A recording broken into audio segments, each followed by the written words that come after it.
मधुबन के बाबा, मधुबन के बाबा मुरली वाले, आपका क्या कहना, आपका क्या कहना। ओम शांति। आज 30 नवंबर 2023 के साकार मधुर महावाक्य हैं। आज मीठे मीठे बाप दादा बोले, मीठे बच्चे, तुम्हें रूहानी पंडाबन यात्रा करनी और करानी है। याद ही तुम्हारी यात्रा है, याद करते रहो तो खुशी का पारा चढ़े। बाबा ने कहा, मीठे बच्चे, तुम्हें रूहानी पंडाबन यात्रा करनी और करानी है। याद ही तुम्हारी यात्रा है, याद करते रहो तो खुशी का पारा चढ़े। बाबा ने आज प्रश्न पूछा कि निराकारी दुनिया में जाते ही कौन से संस्कार समाप्त हो जाते और कौन से संस्कार रह जाते हैं। और उत्तर में बाबा ने समझाया कि वहां नॉलेज के संस्कार समाप्त हो जाते, प्रारब्ध के संस्कार रह जाते हैं। जिन संस्कारों के आधार पर तुम बच्चे सत्युग में प्रारब्ध भोगते हो, वहां फिर पढ़ाई का व पुरुषार्थ का संस्कार नहीं रहता है। प्रारब्ध मिल गई, फिर ज्ञान खत्म हो जाता है। मुरली का गीत है, रात के राही थक मत जाना, सुबह की मंजिल दूर नहीं। ओम शांति। यहाँ सम्मुख शिव भगवानुवाच है। गीता में दिखाते हैं श्री कृष्ण भगवानुवाच, परंतु श्री कृष्ण तो उस नाम रूप से सम्मुख हो न सके। यह तो सम्मुख कहते हैं निराकार भगवानुवाच। श्री कृष्ण भगवानुवाच कहें तो वह साकार हो जाता है। जो भी वेद शास्त्र आदि सुनाते हैं वह ऐसे नहीं कहेंगे कि भगवानुवाच, क्योंकि वह साधु संत महात्मा आदि सब साकार में बैठे हैं। और फिर बाप कहते हैं कि हे रूहानी राही, रूहानी बाप जरूर रूहों को ही कहेंगे कि बच्चे थक मत जाना। यात्रा पर कई थक जाते हैं तो फिर वापस आ जाते हैं। वह है जिस्मानी यात्रा। भिन्न भिन्न मंदिरों में जिस्मानी तीर्थ यात्रा करने जाते हैं। कोई शिव के मंदिर में जाते हैं, वहां सब जिस्मानी चित्र रखे हैं भक्ति मार्ग के। यह तो सुप्रीम रूह परमपिता परमात्मा आत्माओं को कहते हैं कि हे बच्चे, अब मुझ एक के साथ बुद्धि का योग लगाओ, और ज्ञान भी देते हैं। तीर्थों पर जाते हैं तो वहां भी ब्राह्मण लोग बैठे हैं, कथा कीर्तन करते हैं। तुम्हारी तो एक ही सत्यनारायण की कथा है, नर से नारायण बनने की। तुम जानते हो, पहले स्वीट होम में जाएंगे, फिर विष्णुपुरी में जाएंगे। इस समय तुम हो ब्रह्मापुरी में। इसको पियर घर कहा जाता है। तुमको जेवर आदि कुछ नहीं है, क्योंकि तुम पियर घर में हो। तुम जानते हो, ससुर घर में हमको अपार सुख मिलने हैं। यहाँ कलयुगी ससुर घर में तो अपार दुख है। तुमको तो जाना है उस पार सुख धाम में। यहाँ से ट्रांसफर होना है। बाप सभी को नैनों पर बिठा कर ले जाते हैं। दिखाते हैं ना, श्री कृष्ण का बाप उनको टोकरी में बिठाकर उस पार ले गया। तो ये बेहद का बाप तुम बच्चों को उस पार ससुर घर ले जाते हैं। पहले अपने निराकारी घर में ले जाएंगे, फिर ससुर घर भेज देंगे।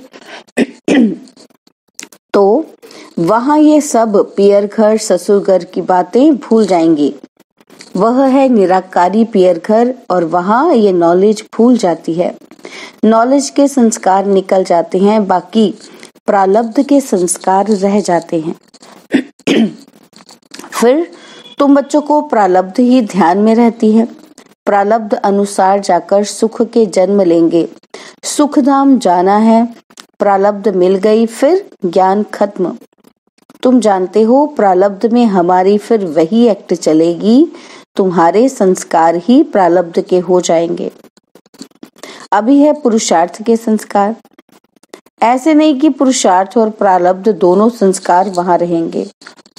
नहीं, वहां ये ज्ञान नहीं रहता। तो ये तुम्हारी रूहानी यात्रा है। तुम्हारा चीफ पंडा है बाप। यूं तो तुम भी रूहानी पंडे बन जाते हो, सबको साथ में ले जाते हो।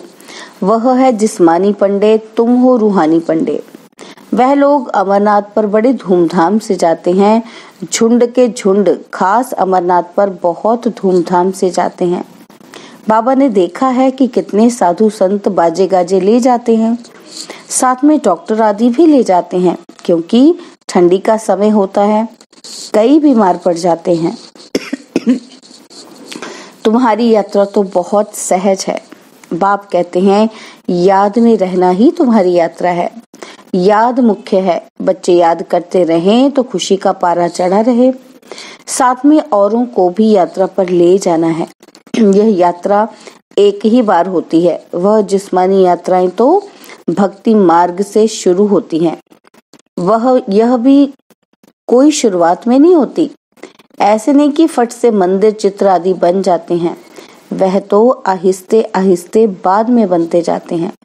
पहले पहले शिव का मंदिर बनेगा, वह भी पहले घर में सोमनाथ का मंदिर बनाते हैं, तो फिर कहाँ जाने की दरकार ही नहीं रहती। यह मंदिर आदि बाद में बनते हैं, समय लगता है। आहिस्ते आहिस्ते नए शास्त्र, नए चित्र, नए मंदिर आदि बनते रहते। टाइम लगता है, क्योंकि पढ़ने वाला भी चाहिए ना। मठ आदि जब वृद्धि को पाएंगे फिर विचार होगा शास्त्र बनाएं। तो इतने तीर्थ स्थान बने, मंदिर बने, चित्र बने, टाइम लगता है ना। भल कहा जाता है कि भक्ति मार्ग द्वापर से शुरू होता है, परंतु टाइम तो लगता है ना। फिर कलाएं कमती होती जाएंगी। पहले अव्यभिचारी भक्ति, फिर व्यभिचारी भक्ति हो जाती है। यह सब बातें अच्छी रीति चित्रों पर सिद्ध कर बताई जाती हैं। समझाने वालों की बुद्धि में यही चलता रहेगा कि ऐसे ऐसे चित्र बनाएं, यह समझाएं, सबकी बुद्धि में नहीं चलेगा। नंबरवार है ना। कोई की बुद्धि बिल्कुल चलती नहीं, वह फिर पद भी ऐसे पाएंगे। मालूम पड़ जाता है ये क्या बनेंगे। जितना आगे चलेंगे तुम समझते जाएंगे। जब लड़ाई आदि लगेगी फिर प्रैक्टिकल देख लेंगे, फिर बहुत पछताएंगे। उस समय पढ़ाई तो हो ना सके, लड़ाई के समय त्राही त्राही होती रहेगी, सुन नहीं सकेंगे, पता नहीं क्या हो जाएगा। पार्टीशन हुआ तो क्या हो गया, देखा ना। ये विनाश का समय बहुत कड़ा है। हाँ, बाकी साक्षात्कार आदि बहुत होंगे, जिससे जान जाएंगे कि ये कितना पढ़ा है। बहुत पछताएंगे भी और साक्षात्कार होंगे। देखो, तुमने पढ़ाई छोड़ दी तब ये हाल हुआ है। धर्मराज साक्षात्कार कराने सिवाय सजाएं कैसे देंगे। सब साक्षात्कार कराएंगे, फिर उस समय कर कुछ नहीं सकेंगे। कहेंगे हाय तकदीर, तदबीर का समय तो गया। तो बाप कहते हैं क्यों नहीं अभी पुरुषार्थ करते हो। सर्विस से ही दिल पर चढ़ेंगे। बाप कहेंगे ये बच्चे अच्छी सर्विस करते हैं। मिलिट्री का कोई मरता है तो उनके मित्र संबंधियों आदि को भी इनाम देते हैं। यहाँ तुमको इनाम देने वाला है बेहद का बाप। बाप से भविष्य 21 जन्मों के लिए इनाम मिलता है। यह तो हरेक को अपने दिल पर हाथ रख पूछना है कि मैं कितना पढ़ता हूँ। धारणा नहीं होती तो गोया तकदीर में नहीं है। कहेंगे कर्म ही ऐसे फूटे हुए हैं। बहुत खराब कर्म करने वाले कुछ उठा नहीं सकते हैं। बाप समझाते हैं मीठे बच्चे, तुम्हें इस रूहानी यात्रा पर अपने साथियों को भी ले जाना है। फर्ज है हरेक को ये यात्रा की बात बताना। बोलो, हमारी ये रूहानी यात्रा है, वह है जिस्मानी। दिखाते हैं रंगून की तरफ एक छमछम तालाब है, जहाँ स्नान करने से परी बन जाते हैं। लेकिन वह परी आदि तो बनते नहीं। यह है ज्ञान स्नान करने की बात, जिससे फिर तुम बहिष्ठ की बीवी बन जाते हो और ज्ञान योग बल से बैकुंठ में आना जाना तो तुम्हारे लिए कॉमन बात है। और ही तुमको रोका जाता है, घड़ी घड़ी ध्यान में नहीं जाओ, आदत पड़ जाएगी। तो ये ज्ञान मानसरोवर है। परमपिता परमात्मा आकर इस मनुष्य तन द्वारा ज्ञान सुनाते हैं, इसलिए इनको मानसरोवर कहा जाता है। मानसरोवर अक्षर सागर से निकला है। ज्ञान सागर में ज्ञान स्नान करना तो बहुत अच्छा है। बहिष्त की बीबी को महारानी कहा जाता है। बाप कहेंगे तुम भी बहिष्त के मालिक बनो। बच्चों पर लव रहता है, हर एक पर रहम पड़ता है, साधुओं पर भी रहम आता है। यह तो गीता में लिखा हुआ है कि साधुओं का भी उद्धार करते हैं। उद्धार होता है ज्ञान योग से। तुम बच्चों में बड़ी समझाने की बड़ी फुर्ती चाहिए। बोलो तुम और तो सब जानते हो, लेकिन छाछ जानते हो? बाकी मक्खन खिलाने वाले को तुम जानते ही नहीं हो। बाप कितना अच्छी रीति समझाते हैं, परंतु किसी की बुद्धि में भी बैठे ना। बाप को जानने से मनुष्य हीरे जैसा बनते हैं और न जानने से मनुष्य कौड़ी मिसल बिल्कुल पतित हैं। बाप को जानने से ही पावन बनते हैं। पतित तो दुनिया में कोई पावन हो न सके। तो जो महाराज हैं वे कितनी अच्छी समझा सकेंगे। कितने ढेर ब्रह्मा कुमार कुमारियां हैं। प्रजापिता ब्रह्मा नाम भी पूर है। प्रजापिता ब्रह्मा के यह है मुख्य वंशावली। ब्रह्मा को ही 100 भुजा 1000 भुजा दिखाते हैं। यह भी समझाया जाता है कि इतनी भुजाएं तो हो नहीं सकती। बाकी ब्रह्मा तो बहुत बचड़े वाला है। ब्रह्मा फिर किसका बच्चा? इनका तो बाप है ना।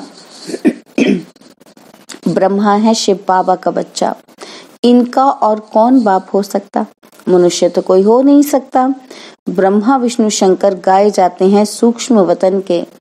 वह तो यहाँ आ न सके। प्रजापिता ब्रह्मा तो जरूर यहाँ होगा ना। सूक्ष्म वतन में तो प्रजा नहीं रचेंगे, तो परमपिता परमात्मा आकर इस ब्रह्मा मुख द्वारा शक्ति सेना रचते हैं। पहले पहले परिचय देना है कि हम ब्रह्मा मुख वंशावली हैं। तुम भी ब्रह्मा के बच्चे हो। प्रजापिता ब्रह्मा है सबका बाप। फिर उनसे और बिरादरियां निकलती हैं, नाम बदलते जाते हैं। अब तुम ब्राह्मण हो, प्रैक्टिकल में देखो प्रजापिता ब्रह्मा की कितनी औलाद है। जरूर औलाद को वर्षा मिलता होगा। ब्रह्मा के पास तो कोई प्रॉपर्टी है नहीं, प्रॉपर्टी है शिव बाबा के पास।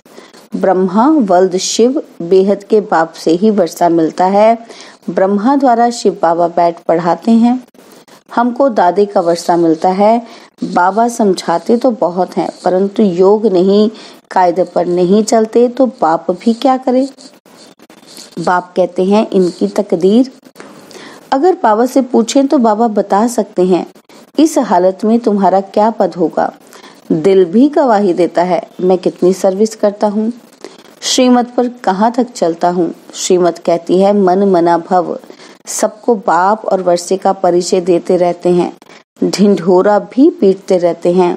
बाबा इशारा देते रहते हैं कि तुम्हें गवर्नमेंट को भी समझाना है, जो वह भी समझे। बरोबर भारत की ताकत ही चली गई है। परमपिता परमात्मा सर्वशक्तिमान से योग ही नहीं है। इनसे तुम योग लगाते हो तो एकदम विश्व के मालिक बनते हो। माया पर भी तुम जीत पहनते हो। ग्रस्त व्यवहार में रहते माया पर जीत पानी है। हमारा मददगार बाप है।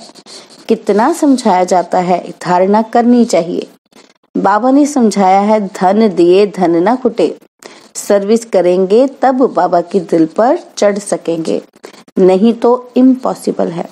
इसका मतलब यह नहीं कि बाबा प्यार नहीं करते। बाबा प्यार सर्विसेबल को करेंगे। मेहनत करनी चाहिए। सबको यात्रा लायक बनाते हैं। मन मना भव, यह है रूहानी यात्रा। मुझे याद करो तो तुम मेरे पास पहुंच जाएंगे। शिवपुरी में आकर फिर विष्णुपुरी में चले जाएंगे। यह बातें सिर्फ तुम बच्चे जानते हो। कोई और मन मना भव का अर्थ समझते नहीं। पढ़ते तो बहुत हैं। बाप महामंत्र देते हैं मुझे याद करो तो तुम विकर्मा जीत बन जाएंगे। अच्छा, मीठे मीठे सिकिलदे बच्चों प्रति माता पिता बाप दादा का याद प्यार और गुड मॉर्निंग। रूहानी बाप की रूहानी बच्चों को नमस्ते। हम रूहानी बच्चों की रूहानी बाप दादाजी को दिलवा जान सिकवा प्रेम से नमस्ते। ओम शांति।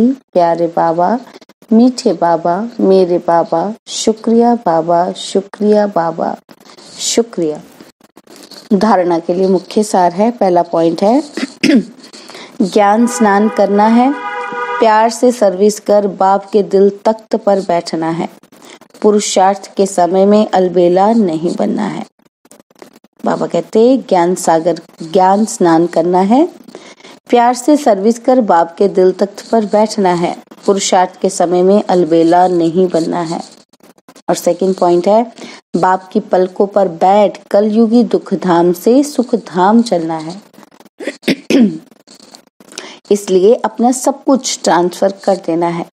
बाप की पलकों पर बैठ कलयुगी दुखधाम से सुखधाम चलना है, इसलिए अपना सब कुछ ट्रांसफर कर देना है। बाबा ने आज वरदान दिया, जीवन में दिव्य गुणों के फूलों की फुलवाड़ी द्वारा खुशहाली का अनुभव करने वाले एवर हैप्पी भव। जीवन में दिव्य गुणों के फूलों की फुलवाड़ी द्वारा खुशहाली का अनुभव करने वाले एवर हैप्पी भव। सदा खुशहाल अर्थात भरपूर संपन्न। पहले कांटों के जंगल में जीवन थी, अभी फूलों की खुशहाली में आ गए। सदा जीवन में दिव्य गुणों के फूलों की फुलवाड़ी लगी हुई है, इसलिए जो भी आपके संपर्क में आएगा उसे दिव्य गुणों के फूलों की खुशबू आती रहेगी और खुशहाली देख करके खुश होंगे, शक्ति का अनुभव करेंगे। खुशहाली औरों को भी शक्तिशाली बनाती और खुशी में लाती है। इसलिए आप कहते हो कि हम एवर हैप्पी हैं। स्लोगन है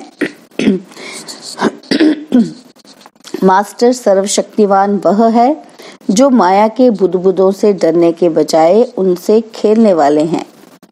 मास्टर सर्वशक्तिवान वह है जो माया के बुदबुदों से डरने के बजाय उनसे खेलने वाले हैं।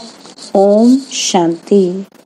और अब यह एक बहुत अच्छी वीडियो भी जरूर देखें।